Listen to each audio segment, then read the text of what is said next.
Throw back to the last class. मेरी आपकी मुलाकात लास्ट क्लास में हुई थी, तो मैं और आप एल्सर के ऊपर बात कर रहे थे। Classification of business transactions is done in 5 pillars of accounting known as ALCER. फिर मैंने और आपने एसेट्स के ऊपर बात की थी। Assets are the resources of the business, whether owned or not. चाहे तुम्हारा अपना है या नहीं है, उससे फर्क नहीं पड़ता।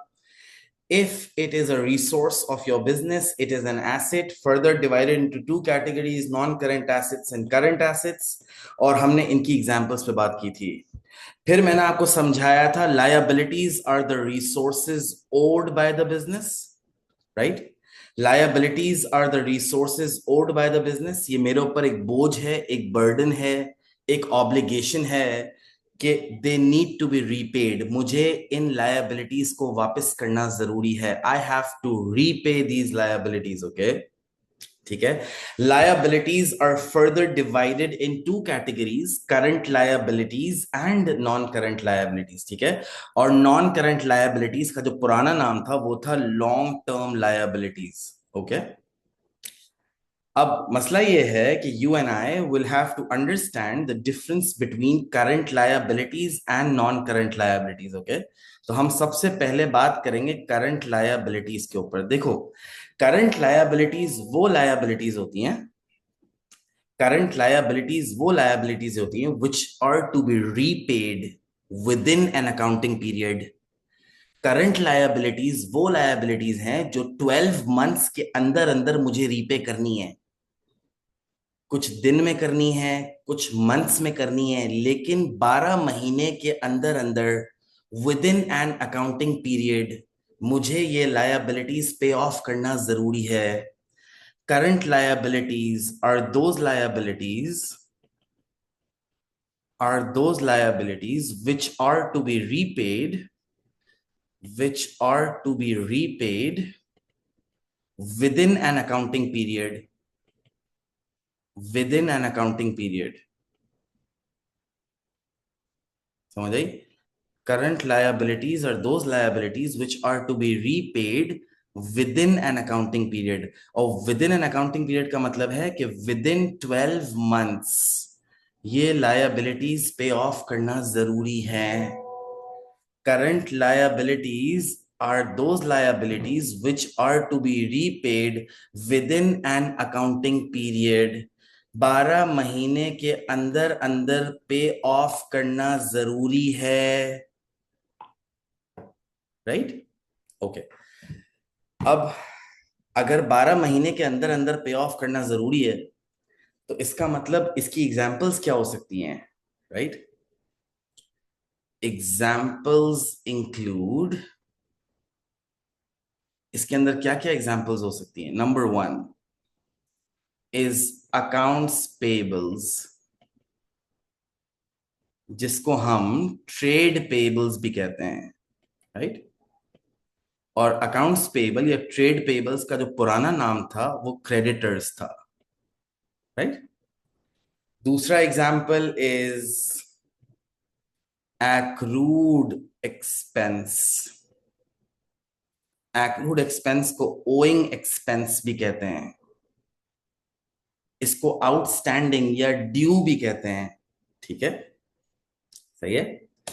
Next is bank overdraft. Bank overdraft, right? These three are the prime examples of current liabilities। ये current liabilities की prime example हैं। right? Current liabilities are those liabilities which are to be repaid within an accounting period। 12 महीने के अंदर अंदर पैसे पे off करना जरूरी है। पहली बात तो ये है। दूसरी बात, इसके 3 प्राइम एग्जाम्पल्स हैं। अकाउंट्स पेएबल, जिसको हम ट्रेड पेएबल्स भी कहते हैं, accrued एक्सपेंस या ओइंग एक्सपेंस भी कहते हैं, bank overdraft. right? Okay, now we have to define all these 3 examples। number 1 is accounts payables। accounts payables कौन होते हैं? right? let's break the word। accounting के अंदर accounts का मतलब होता है पैसा, और पेबल का मतलब है पे करना है। राइट? अकाउंट्स पेबल्स का मतलब पैसा पे करना है। ओके, किसको पैसा पे करना है? मैंने कहा accounts payables are all those people, from whom we have bought goods on credit, from whom we have bought goods on credit, right? From whom we have bought goods on credit. हर वो इंसान जिससे मैंने goods उधार पे खरीदे हैं, यानी हमारे क्रेडिट सप्लायर्स, राइट? यानी हमारे क्रेडिट सप्लायर्स। सप्लायर कौन होता है? जिससे मैंने गुड्स खरीदे हैं, राइट? तो क्रेडिट सप्लायर का मतलब होता है all those people from home we have bought goods on credit. हर वो इंसान जिससे मैंने गुड्स उधार पे खरीदे हैं उसको अकाउंट्स पेबल कहते हैं, राइट? अकाउंट्स पेबल का मतलब होता है एवरी पर्सन जिससे मैंने गुड्स उधार पे खरीदे हैं। अब अगर मैंने किसी से गुड्स उधार पे खरीदे हैं तो इसका मतलब मुझे 1, 2 या 3 महीने में उसको पैसे देने हैं, राइट? अगर मुझे उसको 1, 2 या 3 महीने में पैसे देने हैं तो इसका मतलब वो मेरा अकाउंट्स पेबल है, इसका मतलब वो मेरी करंट लायबिलिटी है, right? Okay, next is accrued expense. Next is accrued expense. accrued expense का मतलब होता है enjoy first pay later, right? enjoy first pay later, इसका मतलब मैं पहले सर्विसेज यूज कर लूंगा फिर मैं आराम से पे करूंगा, राइट? क्योंकि मुझे पे करने के लिए 15 दिन, 20 दिन या 1 महीने का टाइम मिल जाता है। For example, if I have a postpaid SIM क्या होती है कि मेरे पास बिल वाला फोन है, let's say Jazz, Warid, T Mobile, कोई भी मेरे पास पोस्ट पेड है। तो पोस्ट पेड में क्या होता है, मैं पूरा महीना इस्तेमाल करता हूं और फिर मैं उसके बाद 15-20 दिन के बाद बिल पे करता हूं, right? So I have 15-20 days का लेवरेज, राइट? तो ये करंट लायबिलिटी है ना कि मुझे 15-20 दिन बाद या 1 महीने बाद वो बिल पे करना जरूरी है, राइट? फॉर एग्जाम्पल, के इलेक्ट्रिक का बिल, हम पूरा महीना बिजली इस्तेमाल करते हैं, फिर उसके बाद हमें 10-15 दिन का टाइम मिलता है उस बिजली के बिल को, इलेक्ट्रिसिटी के बिल को पे ऑफ करने के लिए, right? So you enjoy first, you utilize the service first, and then you pay later. So you get 15 days or 20 days or 1 month of time to pay off that expense, okay? So accrued expense का मतलब होता है enjoy first, pay later, ठीक है? Okay. अब तीसरा example is very interesting, इसको हम कहते हैं बैंक ओवरड्राफ्ट, राइट? अब पहले बैंक ओवरड्राफ्ट को समझना जरूरी है कि बैंक ओवरड्राफ्ट का मतलब क्या है। देखो, for example, Adam limited is a business which produces and sells high quality markers, ठीक है? अगर आदम लिमिटेड एक बिजनेस है जो हाई क्वालिटी मार्कर्स बना के बेच रहा है, ठीक है? फॉर एग्जाम्पल, मेरे बिजनेस के अंदर कोई मशीन जो अचानक खराब हो गई, ठीक है? अब गौर से सुनना है, एक मशीन थी जो अचानक खराब हो गई। अब वो मशीन रिपेयर नहीं हो सकती, ठीक है? That machine could not be repaired, वो मशीन रिपेयर नहीं हो सकती थी। तो मैंने अपने स्टाफ को बोला कि फौरन अर्जेंट नई मशीन लाओ क्योंकि मेरी मार्कर्स की प्रोडक्शन रुकी हुई है, ठीक है? अब स्टाफ ने मशीन तो ढूंढ ली, लेकिन जो न्यू मशीन थी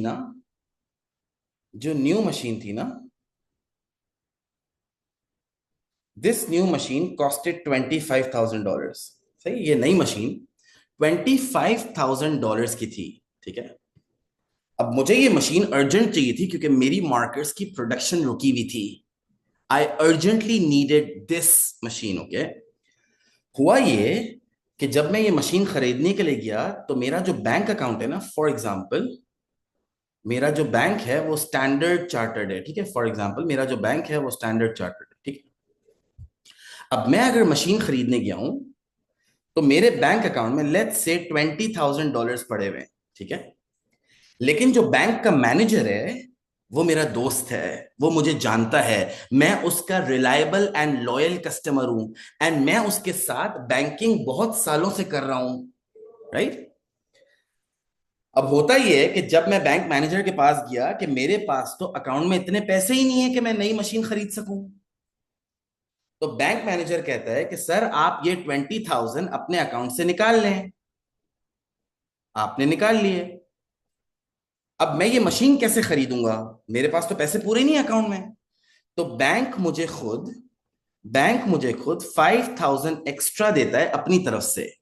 बैंक मुझे 5,000 एक्स्ट्रा देता है अपनी तरफ से, ताकि मेरे पास $25,000 हो जाए और फिर मैं जाके ये मशीन खरीद लूंगा।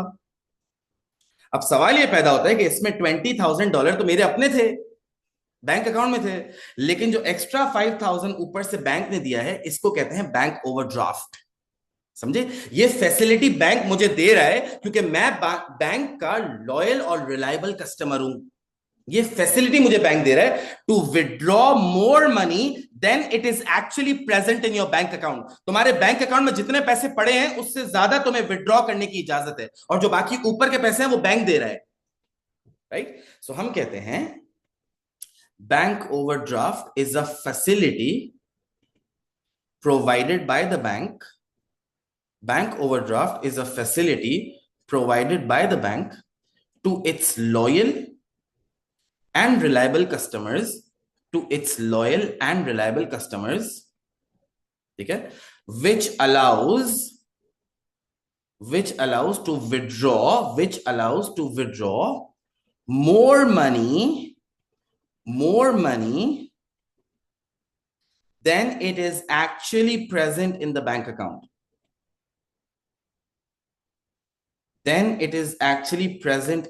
account. जितना आपके बैंक अकाउंट में पैसा पड़ा है ना, उससे ज्यादा आपको मिल जाता है, विड्रॉ हो जाता है। यानी बैंक अकाउंट में तो 20,000 थे, लेकिन मुझे मिले 25, तो बैंक ने खुद दिए ना पैसे। अब ये बैंक ने मुझे फ्री में नहीं दिए हैं, बैंक ने मेरे ऊपर एक फेवर किए है, और उस फेवर को मुझे रिटर्न करना है, मुझे उसको वापसी करना है। I have to pay back to the bank, right? तो इट्स अ करंट लायबिलिटी। अब ये करंट लायबिलिटी इसलिए कि मुझे ये पैसा फौरन देना पड़ेगा। बताऊं क्यों? It needs to be repaid immediately because इसके ऊपर बहुत हैवी रेट ऑफ इंटरेस्ट लगता है।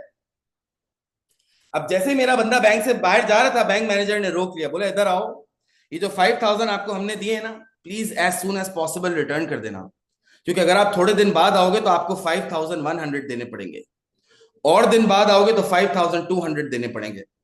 इसके ऊपर एक हैवी रेट ऑफ इंटरेस्ट लग रहा होता है, राइट? तो आप इसको एज सुन एज पॉसिबल वापस करते हो, कुछ दिनों में वापस कर देते हो फौरन, right? It needs to be repaid, immediately. It needs to be repaid immediately because of the heavy rate of interest.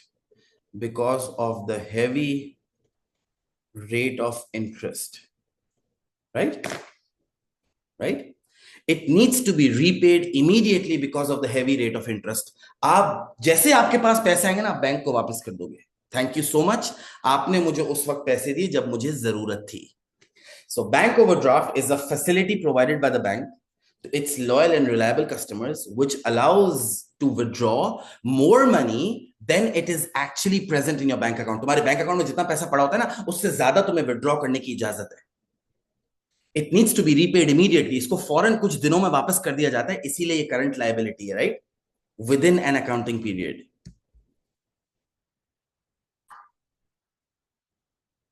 Okay, the next thing is non-current liabilities. Non-current liabilities का मतलब long term liabilities. अब अगर current liability का मतलब है कि हमें एक ऐसी लायबिलिटी जो with in an accounting period पे ऑफ करनी है, यानी 12 मंथ्स के अंदर पे ऑफ करनी है, तो नॉन करंट लायबिलिटी का मतलब एक ऐसी लायबिलिटी है जो मुझे आराम से 12 महीने के बाद आफ्टर एन अकाउंटिंग पीरियड पे ऑफ करनी है, right? So non current liability का मतलब है, नॉन करंट लायबिलिटीज का मतलब है are all those liabilities which are to be repaid after an accounting period, right? Are all those liabilities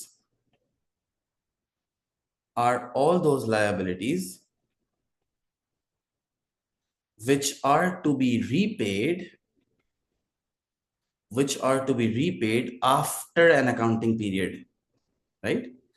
after N accounting period का मतलब है ये वो लायबिलिटीज हैं जो मुझे आराम से 12 मंथ्स के बाद पे ऑफ करनी है, ठीक है? After N accounting period 12 months के बाद, नॉर्मली जैसे लोन्स होते हैं, ठीक है ना, आराम से आप after 12 months, 2 years, 3 years, 4 years, 5 years, आप 12 महीने के बाद पे ऑफ करते हो। बट याद रखना, a fixed rate of interest,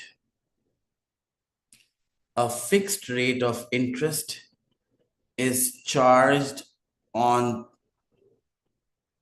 it। Non current liabilities के ऊपर एक fixed rate of interest charge होता है, ठीक है। आप आराम से 12 महीने बाद पे ऑफ करते हो आफ्टर 12 मंथ्स। इसके दो बड़े एग्जाम्पल्स हैं। एक को हम कहते हैं बैंक लोन्स और एक को हम कहते हैं डिबेंचर्स, राइट। एक को हम कहते हैं बैंक लोन्स और एक को हम कहते हैं डिबेंचर्स। ठीक हो गया। अब सबसे पहले हमें बात करनी है बैंक लोन के ऊपर, राइट। अब ये बैंक लोन क्या है? मैंने कहा a bank loan is a normal bank loan. It's a normal bank loan. जो बैंक आपको लोन देता है, it's a normal bank loan to be repaid within 3 to 5 years। 3 से 5 साल के बीच में आप कभी भी ये बैंक को वापस कर सकते हो लोन, ठीक है। End of course a fixed rate of interest is charge on it. इसके ऊपर एक फिक्स्ड रेट ऑफ इंटरेस्ट लग रहा होता है। बैंक आपसे एक फिक्स रेट ऑफ इंटरेस्ट लेता है लोन के ऊपर, ठीक है। फॉर एग्जाम्पल 12%, 13%, वो हर साल आपसे इंटरेस्ट लेता है, ठीक है। It's a normal bank loan to be repaid within like 3 to 5 years। लेकिन 3 to 5 years का मतलब 12 महीने के बाद पैसे देना ना, आराम से देना ना, 3 साल बाद, 4 साल बाद। तो वो नॉन करंट लायबिलिटी में आता है, ठीक है। अच्छा, अब बात करते हैं डिबेंचर्स के ऊपर, राइट। देखो, डिबेंचर्स को समझने के लिए ना पहले ये समझो, डिबेंचर्स भी एक तरीके का लोन ही है। डिबेंचर भी एक तरीके का लॉन्ग टर्म लोन ही है, लेकिन ये loan very long term loans होते हैं। 20 इयर्स, 25 इयर्स, बहुत लॉन्ग टर्म लोन्स होते हैं, ठीक है। सो डिबेंचर्स के बारे में मैं हमेशा कहता हूं, debentures are IOU certificates, right. Debentures are IOU certificates. और डिबेंचर जरूरी नहीं बैंक दे, डिबेंचर को इंसान भी दे सकता है जिसके पास बहुत ज्यादा पैसा हो, वो किसी को भी डिबेंचर दे सकता है। Debentures are IOU certificates and very long term loans, बहुत लॉन्ग टर्म लोन्स होते हैं, right. For example 20 years, 25 years, 20 years या 25 इयर्स, बहुत लंबे लोन होते हैं, ठीक है ना। 20 इयर्स, 25 इयर्स, ठीक है ना। अब ये जो सर्टिफिकेट होती है ना, जो डिबेंचर की सर्टिफिकेट होती है, फॉर एग्जाम्पल मेरे पास बहुत सारे पैसे हैं, तो मैंने किसी एक आदमी को डिबेंचर दे दिया 20 साल का। मैंने एक सर्टिफिकेट बना के दे दी और मैंने उसको लोन दे दिया, फॉर एग्जाम्पल $100 million, राइट। सो जो मैंने उसको $100 million का लोन दिया, उसके साथ मैं एक सर्टिफिकेट देता हूं, ठीक है। 3 things are clearly mentioned on the face of the certificate. 3 things are clearly mentioned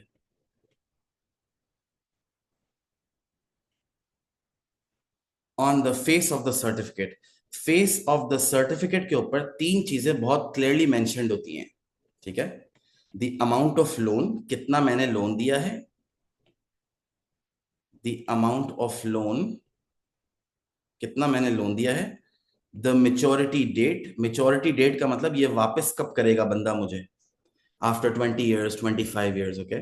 and the fixed rate of interest, इसके ऊपर फिक्स रेट ऑफ इंटरेस्ट भी होता है ना, तो फिक्स रेट ऑफ इंटरेस्ट भी सर्टिफिकेट के ऊपर लिखा हुआ होता है। So basically there are three, basically basically these 3 things are clearly mentioned on the face of the certificate।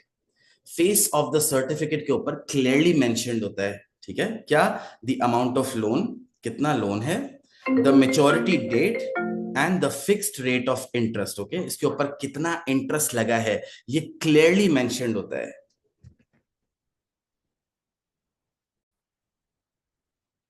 अच्छा, अब एक मसला है। these mortgages, these debentures are secured against mortgages। In debentures के अगेंस्ट कुछ मॉर्गेज रखवाना पड़ता है, यानी एक सिक्योरिटी रखवानी पड़ती है। अगर मैं किसी को $100 मिलियन का लोन दे रहा हूं तो वो बंदा मुझे उतने रुपए की कोई लैंड, कोई ऐसा एसेट देगा जिसकी वैल्यू ना गिरती हो, ठीक है, ताकि 20 साल बाद, 25 साल बाद वो बंदा जब वापस आए मुझे मेरे पैसे दे देगा तो मैं उसको ये एसेट वापस कर दूंगा। ये सिर्फ एक सिक्योरिटी के लिए होता है ताकि वो बंदा भाग ना जाए, ताकि in case of non payment, अगर उस बंदे ने मुझे 20 साल बाद पेमेंट नहीं की तो मैं उसका एसेट बेच के अपने पैसे रिकवर कर सकता हूं। समझ आई? these debentures these debentures are secured against mortgages. These debentures are secured against mortgages so that in case of non-payment, so that in case of non-payment, the debenture issuer can sell off the asset, and recover his money. हमेशा याद रखना, these debentures are secured against mortgages. इसके against कोई उतनी ही कीमत का asset गिरवी रखवाना जरूरी है, राइट? एज अ सिक्योरिटी वो रखवाना जरूरी है, ताकि in case of non payment, अगर वो बंदा भाग जाता है या वो बंदा मर जाता है या उसको कुछ हो जाता है तो 20 साल बाद, 25 साल बाद मैं उस एसेट को बेच के अपने पैसे रिकवर कर सकता हूं। So this debenture is only issued against a mortgage of any asset, a piece of land और एनीथिंग, ओके, जो बेच के पैसा रिकवर किया जा सकता है, okay. So debentures are always secured against mortgages so that in case of non-payment, the debenture issuer can sell off the asset and recover his money. तो नॉन करेंट लाइबिलिटीज के दो बड़े एग्जाम्पल हैं। एक है bank loan, this is a normal bank loan, 3 to 5 years and a fixed rate of interest is charged on it. And then there's debentures. Debentures are IOU certificates and very long-term loans, example 25 to 30 years. Three things are clearly mentioned on the face of the certificate: the amount of loan, the maturity date, and the fixed rate of interest. कितना loan दिया है, कब वापस मिलेगा, and कितना percentage interest होगा। Debentures are secured against mortgages so that in case of non-payment, the debenture issuer can sell off the asset and recover his money.